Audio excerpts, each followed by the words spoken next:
ఏమైంది 2 రోజుల నుండి ఇంట్లోనే ఉంటున్నావు, బయటకు పోతలే? నా ఫ్రెండ్స్ ఎవరు మాట్లాడతలేరు నాతోని. మళ్ళా మీ గుద్దలాళ్ళు ఎవరు ఏలు పెట్టిండ్రా? మంచిగానే కత్తిరిగా మొన్నటిదాకా. మొన్న ఆనుకొని పైసలు ఇచ్చిన. నిన్న ఇయ్యాల పైసలు అడిగినందుకు మొగం మొడ్డలెక్క పెట్టుకొని మాట్లాడతలేరు.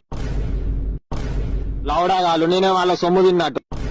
కడవడంత గుమ్మడికాయ కత్తిపీటకు లోకు అన్నట్టు నేను అంటేనే లోకు వాళ్ళ అంజోడుకులకు. పైసలు తీసుకోక మంచిగానే ఉంటారు, అడగంగానే కథ విషయాన్ని చూసినట్టు చూస్తారు. ఏం కాదు, ఇస్తారు టెన్షన్ పడకు. ఇగో నాకు ఎవరెవరు అప్పున్న రోజైనా నా ముఖాన వార తెంగలేరు నా పైసలు. నాకు ఇజ్జత్ అనిపిస్తలేదా కొద్దిగా చెత్తకు? నాకే ఇజ్జత్ అనిపిస్తాను మిమ్మల్ని పైసలు అడగాని. ఊకే లపాకి చేసినట్టు చేసుడు అవుతాను మీకు ఫోన్లు.